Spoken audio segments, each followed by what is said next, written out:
नमस्कार, मैं उमा शर्मा और आप देख रहे हैं न्यूज़ 28। आखिर मैं भी इस देश की बेटी हूँ और एक दफ़्तर में काम करती हूँ। एज अ मीडिया पर्सन मेरी कभी डे की शिफ्ट होती है, कभी नाइट की शिफ्ट होती है। मैं यहाँ से कभी 8 बजे घर जाती हूँ, कभी 10 बजे घर जाती हूँ। मैं रोज़ दिल्ली से नोएडा आती हूँ, नोएडा से दिल्ली जाती हूँ। लेकिन बात यहाँ घर पे जल्दी जाने की नहीं है, ना ही बात लेट जाने की है। बात है यहाँ मेरी सुरक्षा की। चाहे मैं यहाँ से दिन में जाऊँ चाहे रात में जाऊँ, लेकिन मुझे फिर भी अपने आप को मेरे अंदर सुरक्षा महसूस नहीं होती। ऐसा क्यों? आए दिन हम रोज़ सुनते हैं रेप के केसेस, उन पर इंसाफ की गुहार लगाते हैं, लेकिन इन चीज़ों का क्या फ़ायदा? हम रोज़ नए नए हैशटैग यूज़ करते हैं। हम कभी इंस्टाग्राम पर, कभी फेसबुक पर, कभी व्हाट्सएप पर सिर्फ एक नई नई मुहिम निकालते हैं, नए नए हैशटैग निकालते हैं, लेकिन इन चीज़ों का क्या फ़ायदा जब हमें इंसाफ ही नहीं मिल रहा? बात चाहे यहाँ निर्भया के केस की हो, बात यहाँ मुंबई के केस की हो, या हाल ही में हुआ हाथरस गैंगरेप की बात हो, यहाँ आए दिन नए नए केस होते रहेंगे और इंसाफ के लिए लड़ाई के लिए गुहार लगती रहेंगी, लेकिन इंसाफ यहाँ किसी को नहीं मिलेगा। जिस दफ़्तर में मैं काम करती हूँ यहाँ मेरे कलीग्स भी मेरे साथ हैं, जिनमें कुछ लड़के और कुछ लड़कियाँ हैं। अब मैं उन्हीं से जानना चाहती हूँ कि ये जो हाथरस गैंगरेप का मामला चल रहा है इस टाइम, तो ये सुनकर उनकी मानसिक स्थिति कैसी है, वो कैसा महसूस करते हैं, उनको क्या लगता है क्या होना चाहिए या आगे क्या हो। चलिए हम उनसे बात करते हैं। मैं बात करूँगी तनु से, ये मेरी कलीग हैं और मैं इनसे जानना चाहूँगी कि ये जो हाथरस गैंगरेप का मामला चल रहा है तनु, तो ये सुनकर आपने सुना आज से 14 या 15 दिन पहले जब ये चीज़ सामने आई, कुछ दिनों पहले उनकी हत्या उनकी जान चली गई, तो आपकी मानसिक स्थिति इस पर कैसी है? आपको क्या लगता है? आप खुद को सेफ फील कर रहे हैं? क्या कानून आने चाहिए? बताएं। उमा, अगर बात की जाए मानसिक स्थिति की, तो जो भी लड़की और जिस भी लड़की के परिवार वाले अपनी बेटी बहू के बारे में जब ऐसी चीज़ सुनेंगे या आसपास देखेंगे कि ये गैंग रेप जो डेली बेसिस पे हो रहे हैं, तो ऑब्वियसली किसी की मानसिक स्थिति स्टेबल नहीं रहेगी, खास करके एक लड़की की। वो इसलिए क्योंकि कल को उसके साथ हो गया, आज शायद मेरे साथ हो जाए या कल को किसी और के साथ हो जाए, तो मानसिक स्थिति तो सभी की ऐसी हो चुकी है कि सोचने समझने की शक्ति खत्म हो गई है।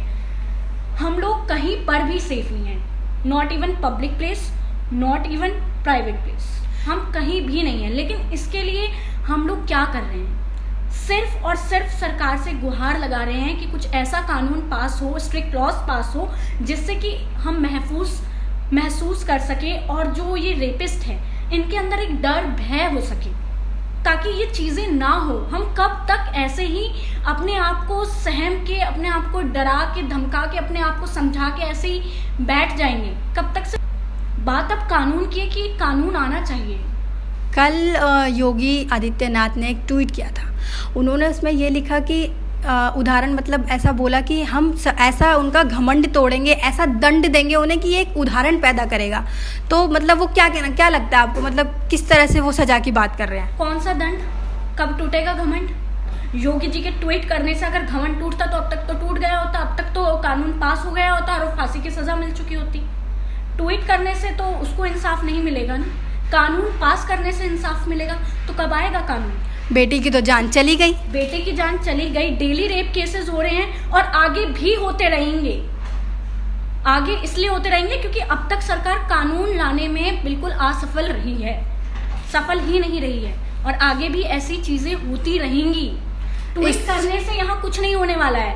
आप योगी जी के ट्विटर हैंडल पे जाके देखिए, बहुत सारे ट्वीट किए हैं। इम्प्लीमेंटेशन कहाँ पे है? कानून कहाँ पे है? कब तक सिर्फ लड़कियों को घर में भी बैठ के क्या सगा भाई रेप कर देता है?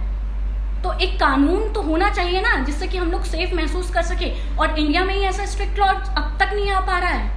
ऐसा क्या वजह है जो हमेशा रेपिस्ट बचता रहेगा और 2 दिन की बच्ची से लेके 20 साल, 40 साल, 100 साल की बुजुर्ग के साथ ये कब तक होता रहेगा? हाथरस की बेटी की गलती क्या थी कि वो एक लड़की थी? सिर्फ आपको क्या लगता है उसकी? लड़कियों की गलती ही सिर्फ ये है कि वो लड़की हैं।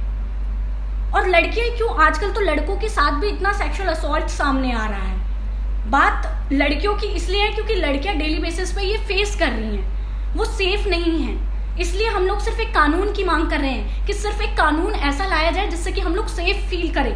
वो कानून हमें चाहिए। हम हमेशा ऐसे सिर्फ अपनी बात किसी टीवी चैनल के माध्यम से, किसी रेडियो के माध्यम से या पत्र लिख के नहीं, हम लोगों को सच में एक कानून चाहिए। आखिर लड़कियां कब तक घर में बैठी रहेंगी और घर में बैठ के भी वो सेफ फील नहीं करेंगी। तो यहाँ मेरी जो कलीग्स है तनु, वो ये कहना चाहती हैं कि यहाँ बात लड़के या लड़कियों की नहीं है, जिनकी मानसिक स्थिति ऐसी है, जो लोग मतलब इस चीज़ को करना चाहते हैं या वो क्यों करते हैं, उनके लिए कुछ कानून होना चाहिए। यही कहना चाहती हैं? कानून सबके लिए होना चाहिए, क्योंकि ये बहुत ही, मैं शब्दों में बयान नहीं कर सकती कि जो इस चीज़ को महसूस करता है उसके ऊपर क्या गुजरती है, उसके परिवार वालों के ऊपर क्या गुजरती है, वो जानते हैं। लेकिन एक डर तो सबके अंदर है।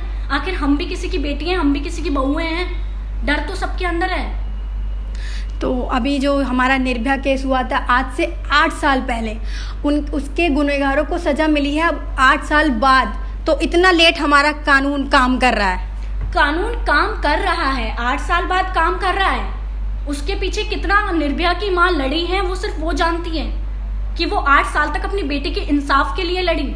और अभी भी हाथरस जो हुआ है उसको भी ऐसे ही खींचा जाएगा और 9-10 साल बाद जाके इंसाफ मिलेगा, या क्या पता दबा दिया जाए, या क्या पता दबा दिया जाए। उसका भी अभी कुछ ऐसा नहीं है कि भाई इंसाफ ही मिल जाएगा। के दिन हमारी एक मीडिया लाइन की जो पत्रकार हैं, उनके साथ बदसलूकी भी की गई। अगर आपने देखा होगा, आज उनके साथ बदसलूकी की गई। पुलिस वाले, वहाँ की कानून व्यवस्था ही उनके साथ बदसलूकी कर रही है। वहाँ निर्भया की वकील पहुँची, उनके साथ भी बदसलूकी की गई। तो मतलब मीडिया पर्सन को भी अंदर नहीं जान, ऐसा क्या है वहाँ, क्या लोग वहाँ पे छुपा रहे हैं ऐसा? यही देखिए ना उमन जी की बदसलूकी की गई। बदसलूकी भी उन्होंने की जिन्हें हम अपने देश के रक्षक बोलते हैं।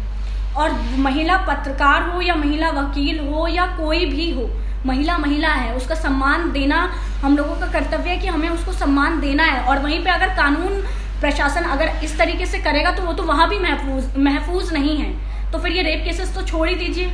जब एक मीडिया पर्सन के साथ ऐसा हो सकता है, एक वकील के साथ हो सकता है, दिन दहाड़े हो सकता है, प्रशासन द्वारा हो सकता है, तो फिर बचा क्या?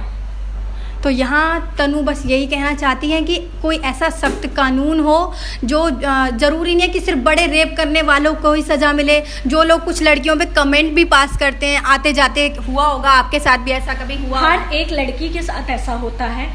और ये कोई बहुत छोटी चीज़ नहीं होती है। किसी लड़की को छू देना छोटी चीज़ नहीं है, और ना ही इसमें लड़की की गलती होती है। इन सब चीज़ों के लिए ही हम लोग कानून की मांग कर रहे हैं।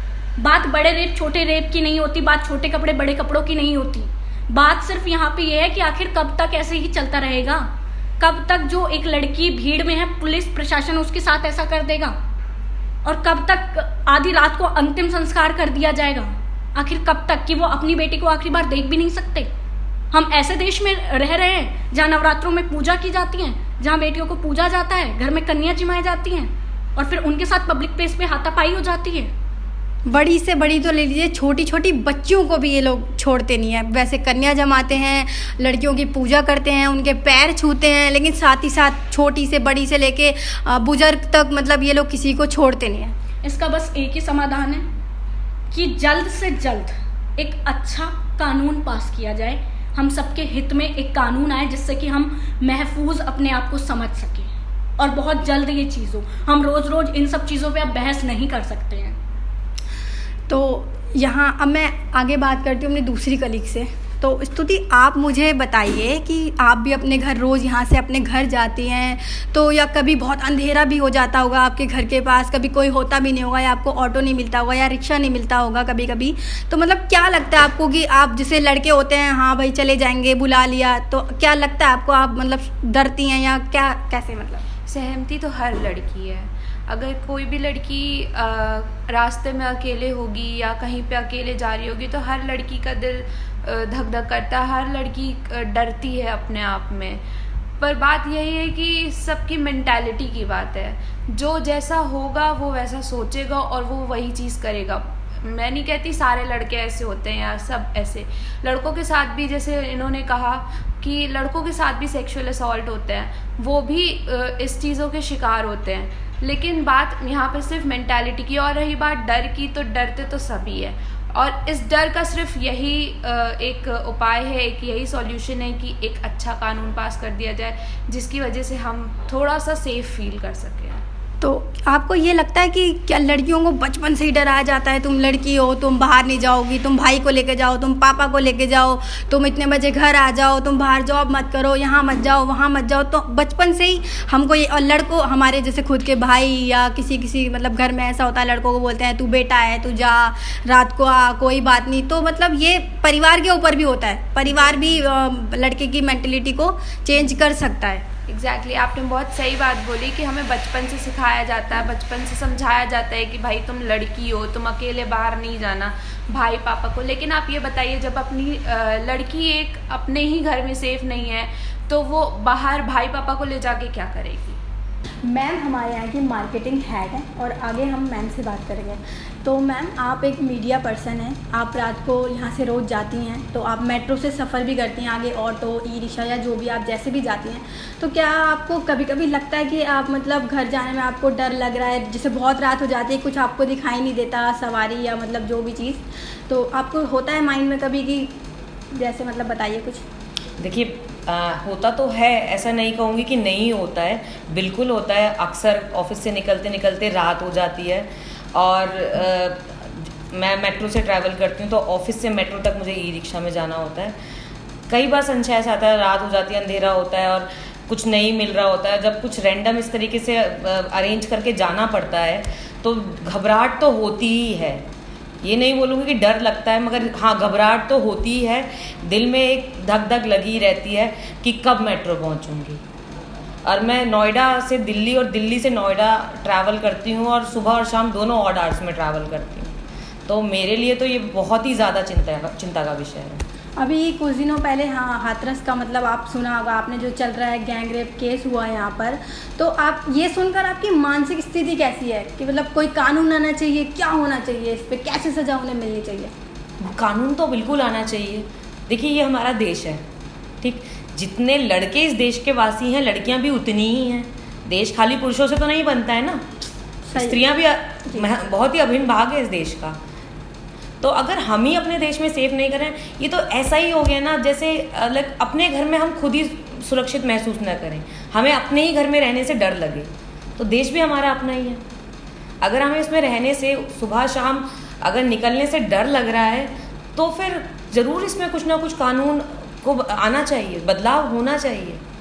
एक नया कानून आना चाहिए जिससे ऐसे जो जिन लोगों की मानसिक ऐसी होती है मानसिक स्थिति, उनके लिए आना चाहिए, उन्हें डर लगे। अब देखिए जैसे निर्भया का केस हुआ, 8 साल बाद उनको फांसी की सज़ा हुई, उसके कुछ टाइम बाद ही देखिए फिर नया केस आ गया। तो मतलब उन लोगों में एक डर नहीं है। देखिए ये डर या कानून से इसका समाधान नहीं है। इसका समाधान निकलेगा कि हम अपनी आने वाली जनरेशन को उस चीज़ के लिए प्रिपेयर करें, अवेयर करें, उन्हें पढ़ाएं। उन्हें कहने का मतलब है लड़कों को पढ़ाएं, लड़कों को लड़कियों को, दोनों को। हाँ। लड़कियों को उनके राइट्स पता होने चाहिए। हाँ। ताकि वो निर्भीक होकर घर से बाहर निकल सके, उन्हें पता हो कि उनके क्या राइट्स हैं, कानून उनके साथ है कि नहीं। और लड़कों को हमारी एक मॉरल ड्यूटी, एक नैतिक जिम्मेदारी बन जाती है कि हम अपने घर के बच्चों को, लड़कों को स्पेशली पढ़ाएं और समझाएं, उन्हें नैतिकता सिखाएं, अच्छे बुरे का भेदभाव सिखाएं। ना कि हमारी अभी की जो अपब्रिंगिंग है, जो हमारा पालन पोषण होता है, उसमें इस सोच को बहुत स्ट्रॉन्ग रखा जाता है कि तुम लड़के हो। हाँ, ये आपने सही कहा।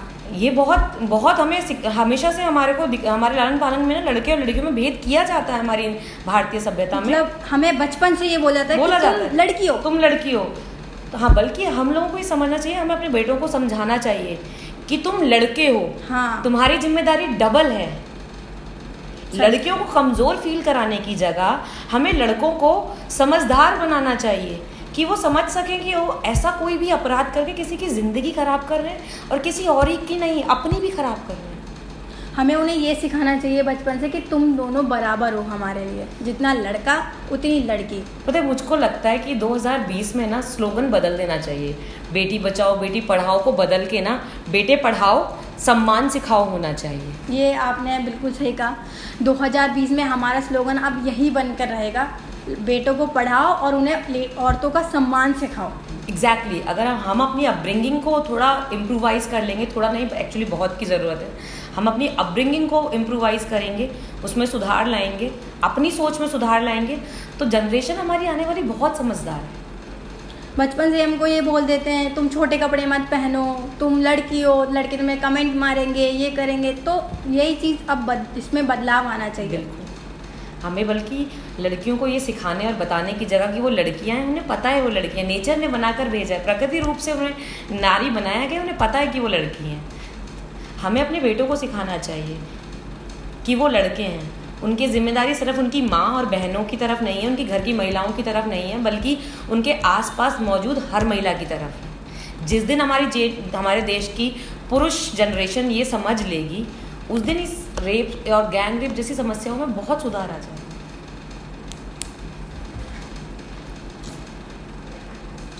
तो मैंने अपने बारे में खुद बताया, मैंने अपने कलीग को लेकर बात की, मैंने अपनी सीनियर मैम को लेकर बात की। यहाँ पर हर स्त्री या मतलब लेडीज़ यही बोलना चाहती है कि या तो मतलब जो जनरेशन आगे आ रही है, तो हम अपने जो हमारे यहाँ लड़के हैं या बेटे हैं उन्हें यही सिखाएं कि तुम लड़के हो, रिस्पेक्ट अपनी भी करो और लड़कियों की भी उतनी ही करो जितनी तुम अपने लिए चाहते हो कि हमारी इतनी हो। तो या तो और एक नया कानून भी आना चाहिए इसी के साथ, जिससे जो जिन लड़कों की ऐसी मानसिकता है कि वो लड़की को कुछ भी कह सकते हैं, उनके साथ कुछ भी कर सकते हैं और उनके साथ कुछ नहीं किया जाएगा, उनके लिए एक बहुत ही सख्त कानून आना चाहिए, जिससे उनके मतलब उनको डर बैठे, थोड़ा उन्हें ये सब करने से भय लगे। क्यों लड़के वो आज़ाद घूम रहे हैं, क्यों वो इतना सब कुछ करने के बाद भी उन्हें कोई डर नहीं है, क्यों उनको छोड़ दिया जाता है। तो ऐसा नहीं होना चाहिए। एक नया सख्त से सख्त जल्दी से हम यही सरकार से गुहार लगाएंगे कि एक इतना स्ट्रिक्ट कानून सामने आए कि ये सब बहुत जल्द बंद हो जाए। आगे हम सब मिलकर कानून से यही गुहार लगा रहे हैं कि एक सख्त से सख्त कानून आए और उन लोगों की मानसिकता में एक डर बैठे, जिससे वो ये सब करने से आगे कतराएं और ये सब ना करें। इसी के साथ देखते रहिए News 28।